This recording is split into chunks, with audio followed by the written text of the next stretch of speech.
Assalamualaikum warahmatullahi wabarakatuh.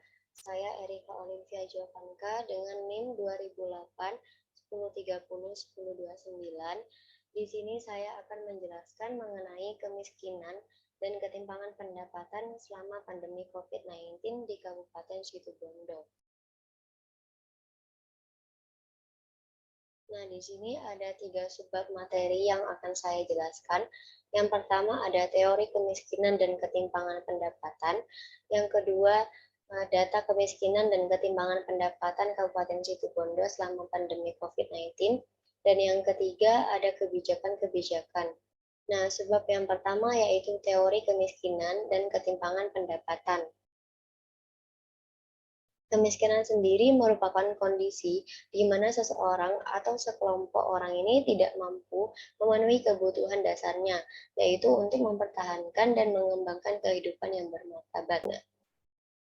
Nah, secara ekonomi, kemiskinan ini dapat diukur dari pendapatan dan pengeluaran.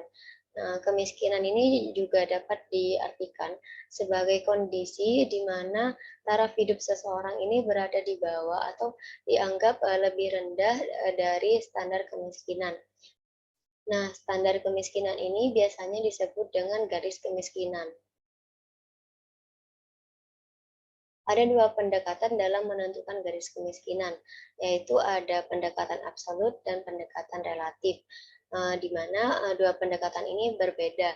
Yang perbedaannya ini terletak pada standar penilaiannya. Pendekatan relatif ini bersifat lebih subjektif dari pendekatan absolut karena pendekatan relatif ini bergantung pada kesepakatan masyarakat mengenai kelompok masyarakat termiskin. Sedangkan pendekatan absolut ini bergantung pada nominal yang diperlukan untuk memenuhi biaya hidup, baik itu makanan maupun non-makanan. Dan pendekatan relatif ini biasanya banyak digunakan di negara-negara maju, sedangkan pendekatan absolut ini biasanya digunakan di negara-negara berkembang. Nah, yang selanjutnya adalah ketimpangan pendapatan. Nah, ketimpangan pendapatan ini merupakan perbedaan distribusi pendapatan antara masyarakat atau daerah yang maju dengan masyarakat atau daerah yang tertinggal. Nah, ketimpangan pendapatan ini perlu diperhatikan karena distribusi pendapatan ini merupakan ukuran kemiskinan yang relatif. Ada 2 alat yang dapat digunakan untuk mengukur ketimpangan pendapatan, yaitu kurva Lorenz dan Gini rasio. Nah, yang pertama ini ada kurva Lorenz, di mana kurva Lorenz ini menggambarkan bentuk ketimpangan yang terjadi terhadap distribusi pendapatan masyarakat. Dan biasanya kurva Lorenz ini juga memperlihatkan hubungan kuantitatif aktual antara persentase penerima pendapatan dengan persentase pendapatan total selama periode tertentu. Nah, di sini ada grafik, di mana pada grafik ini terdapat garis diagonal yang menunjukkan pemerataan yang sempurna dan juga kurva Lorenz. Nah, di mana jika kurva Lorenz ini semakin dekat dengan garis diagonal, maka ketimpangan yang terjadi ini rendah. Dan jika kurva Lorenz ini semakin jauh dari garis diagonal, maka ketimpangan yang terjadi ini tinggi. Nah, yang kedua adalah Gini rasio. Nah, Gini rasio ini merupakan ukuran ketimpangan pendapatan agregat yang angkanya ini berkisar antara 0 yang menunjukkan pemerataan sempurna hingga 1 yang menunjukkan ketimpangan sempurna.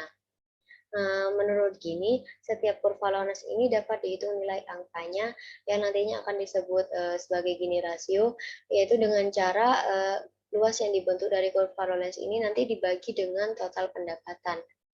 Nah, di sini ada rumus dari Gini rasio, yaitu 1 dikurangi jumlah dari XI min XI min 1 dikali YI plus YI min 1, di mana I berkisar antara 1 hingga N, dan XI merupakan persentase kumulatif jumlah penduduk sampai kelas I, dan YI merupakan persentase kumulatif jumlah pendapatan sampai kelas I. Sebab yang kedua adalah data kemiskinan dan ketimpangan pendapatan Kabupaten Situbondo selama pandemi COVID-19.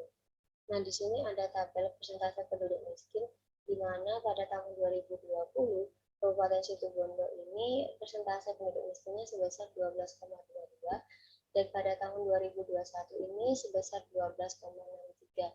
Nah, dari 2020 hingga 2021, persentase penduduk miskin ini mengalami peningkatan sebesar 0,41, atau dapat dikatakan jumlah penduduk miskin di Kabupaten Situbondo pada tahun 2020 ini sebesar 83,74 ribu jiwa, dan di tahun 2021 sebesar 86,95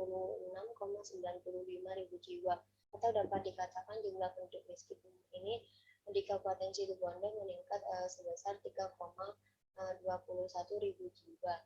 Ini juga ada tabel Gini rasio di tahun 2018, 2019 hingga 2020, di mana Kabupaten Situbondo ini setiap tahunnya mengalami penurunan, di mana dari 2018 hingga 2019 ini mengalami penurunan sebesar 0,04%, dan dari 2019 hingga 2020 ini mengalami penurunan sebesar 0,02%.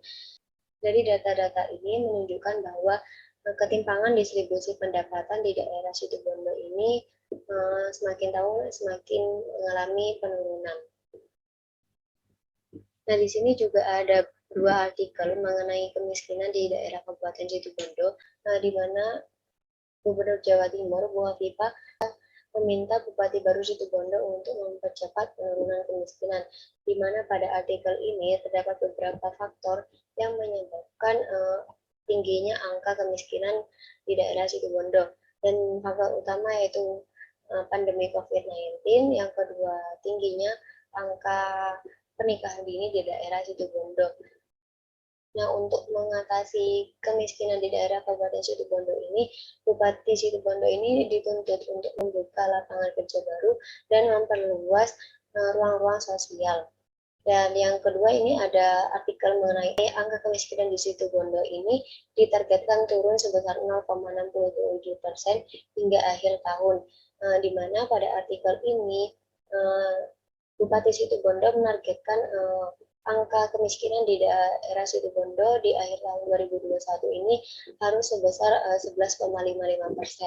Dan pada artikel ini, Bupati Situbondo juga menyampaikan bahwa tidak mudah untuk mengatasi kemiskinan di daerah Situbondo selama pandemi COVID-19 ini, karena berhubungan erat dengan perekonomian masyarakat yang tidak stabil dikarenakan karena adanya pembatasan sosial dan pembatasan mobilitas. Yang selanjutnya adalah sebab kebijakan-kebijakan. Nah, di sini ada beberapa kebijakan yang dilakukan oleh pemerintah Kabupaten Situbondo, yang pada tahun 2020 ini ada 4 kebijakan. Pertama yaitu penguatan produktivitas ekonomi lokal pada sektor unggulan. Yang kedua, penyiapan infrastruktur sebagai penunjang pertumbuhan ekonomi. Yang ketiga, ada penguatan mekanisme distribusi bantuan sosial dalam rangka penurunan kemiskinan. Dan yang terakhir ada inovasi teknologi untuk percepatan layanan publik, penyederhanaan perizinan, dan manajemen pemerintahan.